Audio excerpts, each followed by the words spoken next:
Boom, 111K. Bitcoin just hit a new all-time high. It's pushing 112 as I record this. We'll probably crack that by the end of the day. Who knows? By the time I post this, 115, 116. Who knows, right? So euphoria everywhere. Crypto Twitter, Bitcoin Twitter, everyone's stoked. New all-time high. And what I see is a lot of crypto influencers telling you need to think about your exit strategy. You thought about your entry point. You need to have an exit plan. And they're telling you you're leaving life-changing gains on the table if you don't have an exit plan. So this video is my version of here's what your exit plan needs to be. So I'm going to make sure you know how to not miss out on the life-changing gains because you have the right strategy. So my name is John from My Favorite Thing About Bitcoin. Discovered Bitcoin in 2014. Since then, I've been trying to better understand it, learn more about it ever since. Took a while, but the goal of this channel is to help you and other people better understand Bitcoin, grow more confidence, and grow your conviction in Bitcoin. So the first thing I want you to do is prepare, which is you need to be watching closely, right? You need to pull up 4 things. All right, you need to pull up the Bitcoin dominance chart. So the Bitcoin dominance chart is how much of the total crypto market cap is Bitcoin taking up. Right now, Bitcoin is worth more than all other altcoins combined. And they'll tell you that the more Bitcoin dominance drops, that means more and more FOMO into altcoins. There's more froth in the meme coins, the altcoins, the S coins. And that means we're hitting a euphoria, maybe a cycle top. Same thing with global M2. You're going to want to pull up global M2 and watch that. So the more liquidity in the system, they're going to tell you there's more froth, that we're potentially hitting a peak.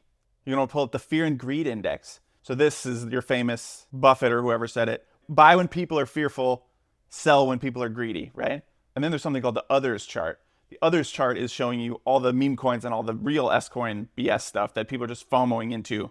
And that's going to tell you when that thing's pumping, it's frothy, we're overhyped, people are over leveraged, you might be seeing a cycle top there. So those are your 4 things you want to pull up. And then those are the crypto influencers will tell you that. And then my opinion, the most important thing you want to pull up your bank account, your US, if you're in the US or whatever country you're in, your bank account. And you want to watch very closely. Anytime you see one of these in any denomination, in any number, different country you live in, but you get the point. When this hits your bank account, this is your number 1 signal that you need to watch out for your exit strategy. Because every time this US Uncle Sam Daddy Fed coin token hits your bank account, I want you to exit. That's when you need to exit. You exit this for Bitcoin. That's your exit plan, okay? So you have your Bitcoin dominance chart, you have your global M2 chart, you have your fear and greed index, you have your others chart. You don't give a 2 craps about any of them. You don't look at any of them. And when this hits your bank account, you exit it for Bitcoin, all right? This is paper money. This is worth nothing. And you want to exit for hard money. That's your exit plan, okay? So you stop listening to the crypto influencers. When it comes to your altcoins and your meme coins and your ETH, the exit plan should be you never got into those things in the first place, okay? If you did, I forgive you. We've all had our phase. So if you're in any of those things, your exit plan is get out and never go back. That's your exit plan, okay? You want to exit S coins.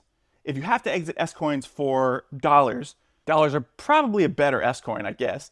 But you want to exit your S coins for dollars and you want to exit your dollars for Bitcoin. That's your exit plan, all right? And that applies whether we're in a bull market, a bear market, a cycle top, a cycle bottom, whether the TA, whether there's a death cross on the chart, whether there's North Star, Copernicus formation forming, under the 200 moving weekly average. Your exit plan is you take weak money and you trade it for hard money. I would hold up a Bitcoin here to illustrate that it's better, but it doesn't even have a physical form. It's so beautiful, it's so pristine, it's too precious to even have an earthly physical form. All right, all you can do is lay in bed at night and imagine if it came to Earth to visit us in physical form, what would it look like? That's the kind of spiritual deity we're dealing with here in this magical Bitcoin thing. It can't even be comprehended in physical form, all right? So what you're doing is you got your exit plan. You're never entering S coins. If you're entering S coins, you're exiting them as fast as you possibly can for whatever stable coin or your local fiat. Whenever your local fiat hits your bank account, you're exiting your local fiat for Bitcoin. Why? Because this is a green piece of paper. It's worth nothing. And they will create trillions and trillions and trillions and trillions and trillions of them ad infinitum, forever. The government has a money printer, physical ones and digital ones. They print them, they just click a button, and they create them by the trillion. And it requires no input of energy or time for them to do that. Now, you have Bitcoin, which is hard money, which no one can dilute it. They can't create more of them no matter how hard they try. And it needs real world time and energy as an input to get Bitcoins out from the other side. So your time and energy are your most finite things that you have on this planet. So you want a money that represents or that mirrors time and energy went into creating that money, because then it'll store its value if no one else can dilute it and print more of it. It's going to store its value into the future. Oh, now, well, John, can I trade S coins and then try to buy into them and sell them at the top so I can get more Bitcoin? A, good luck, and B, there's a couple things you need to know. Number one, I said this in my video yesterday. Most of Bitcoin's gains come in about 10 trading days out of the year. So you don't want to miss those 10 trading days. And you don't know when they are. So you want to be in Bitcoin. You want to be hodling so that when it pumps, you don't miss it. And number two, S coins, you're just gambling. Just understand that if you're buying these S coins or trading them or whatever, you need to understand that you're just gambling. On a video the other day, a guy asked me, do a video about why ETH is different than Bitcoin. I'll do a full video on that soon. But what you need to know is that Bitcoin is hard money, and that at best, if I'm being very, very, very generous, any other ETH or S coin or token or crypto is at best, well, they're what you call an affinity scam, which means they're riding the coattails of Bitcoin. So once people saw, oh, this Bitcoin thing was catching on, people said, oh, I'll create my own and I'll make a better version of Bitcoin, or I'll make a blockchain or a different token that has other functionality or does different things. At best, if I'm being most generous, they are technology companies trying to so if you think of it, the analogy is TCP/IP is a protocol layer underpinning the entire internet. And there's technology companies built on top of that layer. So Google or Facebook or whatever. So in the year 2000, in the dot-com bubble, you couldn't buy a share of the underlying protocol, the TCP/IP protocol on the internet. If you could, you would just buy that and know that if the internet sees more adoption, I'm going to win, period. I don't have to pick which company is going to win. But if you bought pets.com and you didn't sell, you lost everything. If you bought Amazon, you did well. But you're just this guessing game. You're just guessing, and you have no idea unless you're whatever, amazing stock picker or whatever.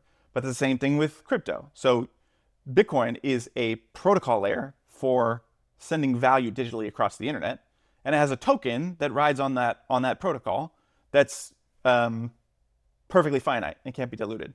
So if you want to own this protocol, which is the new internet of money, the next layer of the financial future of the entire world, you just buy a share of that protocol and you just hold on to it.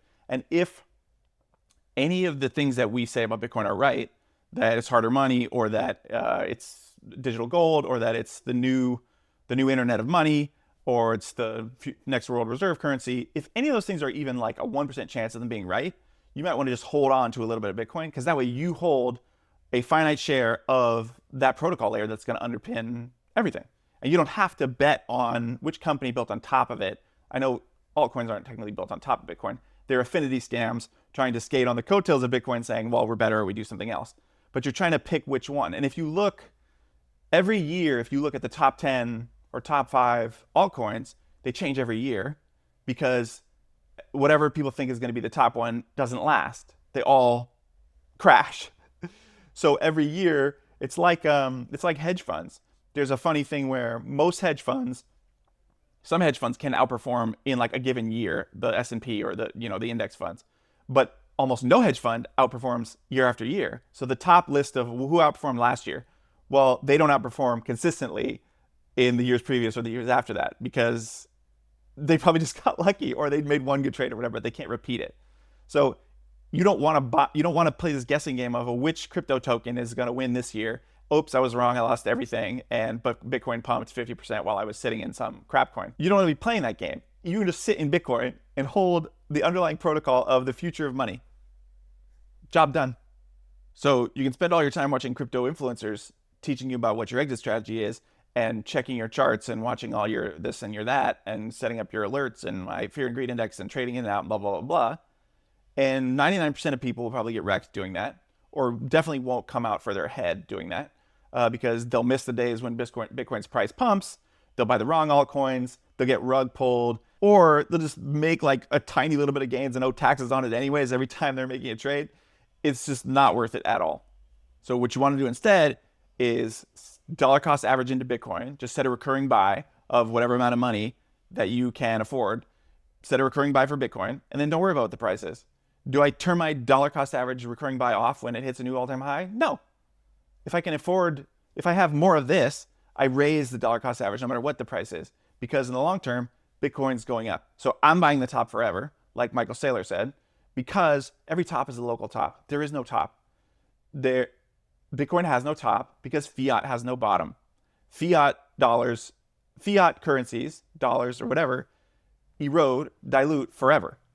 In my video yesterday, I said, even Warren Buffett said that. Even Warren Buffett was like, well, the biggest concern that I have about the dollar is that governments have a money printer, and human nature is that if a government has a money printer, they will always use it and they will forever dilute the currency. So that's my biggest worry about the US dollar. Warren Buffett said that, and he holds like 300 billion US dollars, which blows my mind. When the hardest money ever invented is just sitting there, and he's just ignoring it. So fiat money, the value of it, the purchasing power of it, the real value, trends down forever. Now we use the dollar as a unit of account, so we think prices go up. Well, for the most part, prices don't go up. The value of the dollar goes down. So if anything you're wanting to buy, for the most part, most things don't just like get harder to produce or less efficient or more scarce. Most like consumer goods and services, they get more efficient, easier to produce, and more abundant. So they shouldn't be going up in price. That's an oxymoron. They should be going down in price, but you have a measure, you have a ruler that you're using to measure the value of them, and the ruler is forever being diluted. So the analogy I've used before is like saying the dollar is like a stable unit of account is like saying why is Bitcoin volatile when you measure it with dollars? It's like saying, well, a mile is 5,280 feet, and every day I measure it with a ruler that the length of the ruler changes. And so, the Bitcoin is so volatile. No, you're measuring it with a ruler that's changing every day. And actually, a ruler is just getting worse and worse and worse. So you're going, miles are getting so much longer. No. The ruler you're measuring them with is being diluted. It's being messed with. So in this video, I did say buy Bitcoin. Generally, I don't say buy Bitcoin. I say study Bitcoin. So if you don't understand anything about what I said, if you understand it and it clicks and you're ready, you can buy Bitcoin. I'm not going to tell you what to buy or not buy. Not financial advice, any of this. There's a link in my description to use my referral code to BitcoinWell, which they don't hold the Bitcoin on the exchange. It just goes straight into self-custody. Go ahead and use that. You'll get free sats. I'll get free sats, whatever. If you're ready, you buy Bitcoin. But if you're not ready or this doesn't make sense, you study Bitcoin, okay? So whether it's an all-time high or an all-time low, not an all-time low, but a cycle low, you study Bitcoin. And you grow your conviction, and you better understand why this isn't worth anything and why Bitcoin is the hardest money ever known to humankind. Why those things that I said earlier are true about it being the future of money, the protocol layer that underpins the internet of money, the digital gold, only better and with properties that make it better money for a digital economy. If you want to better understand why that's true, what those properties are, I have a video you can watch right here that's going to go more in depth and explain that, why Bitcoin is harder money. But at the end of the day, if you want to have an exit plan, your exit plan is get out of weak money, get out of centralized vaporware S coins, get out of all these things that don't store value because they don't have the properties they need to have to store value, and get into Bitcoin, hard money that stores its value into the future. That's your exit plan. Turn off the crypto influencers. Yeah, my video gets 300 views and they get 100,000. Doesn't matter. You're going to be ahead of all those 100,000 people if you study Bitcoin and not trading S coins and watching the Bitcoin dominance chart and the froth and the global M2 and it's all, and the da-da-da. Yeah, the fear and greed index is great to watch because you see when it's fear and everyone else is terrified and they're like, I'm going to gobble up some more Bitcoin because the price is going down because all these other people are afraid because they don't understand hard money. So sure, watch that and use it as a signal to buy more Bitcoin. But in terms of your trading and your exit strategy and you're like, I got to get out of Bitcoin because what if it dumps? No, that's not what you want to do. Because you really want to be the person who, we topped at 111 and I sold. Yes, I bought at 89K and I sold at 111. So I made, I don't know, what is that, 25%, and I owe capital gains taxes on it. And oopsie, the next day it went to 250K. You really want to miss out on that. I'm not saying not financial advice. Who knows if that's going to happen or when, but you're risking. That's what you're risking. If you're trading in and out of it, thinking, I made a couple of bucks. You're trading back into dollars. What is this? Why would you want to hold more of this? The goal is more Bitcoin, not more of this. This is another, I think, Michael Saylerism. Somebody said, when are you going to sell? Why don't you sell the top and take profits? He said, when you're exiting the sinking ship and you're on the lifeboat, when is a good time to hop off the lifeboat and go back to the sinking ship? Never, obviously, of course. When, if you live in, Venezuela and you are able to exit the Venezuelan bolivar and you're holding dollars, when's a good time to leave the dollars and go back into the Venezuelan bolivar? Never, obviously.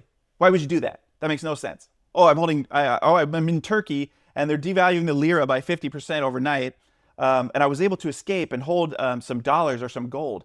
And the Turkish lira went down so much that now the Turkish lira price looks really good against gold or dollars. Should I exit my dollars or my gold and go back into Turkish lira?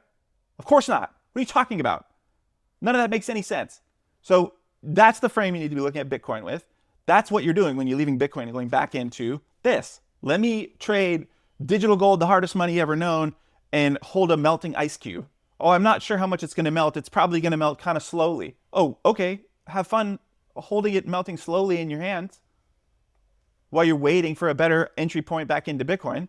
Oopsie, Bitcoin's price just ran up to 200K, 250K. Oh, I'll wait till it dumps and then I'll buy more. That's what everybody says. It doesn't work. That's not how it works.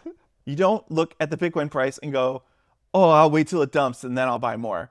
You look at your bank account, and when this hits your bank account, you trade it for hard money. And you go, oh, thank goodness. Whew, I got out of that melting ice cube, dirty, debasing fiat. And now I'm holding hard money. And if the fiat denominated exchange rate of your Bitcoin drops temporarily, you go, oh, sweet, I get to get more. I get to take more of this dirty fiat that I'm mining for my job and trade it for Bitcoin at a better exchange rate. You don't go, oh no, I should have waited and bought at a lower price because I got a few less sats. No, stop with that. That's the wrong mindset. You don't know enough about Bitcoin. You haven't studied enough, all right? So I don't know why I'm being kind of like forceful in this video about it.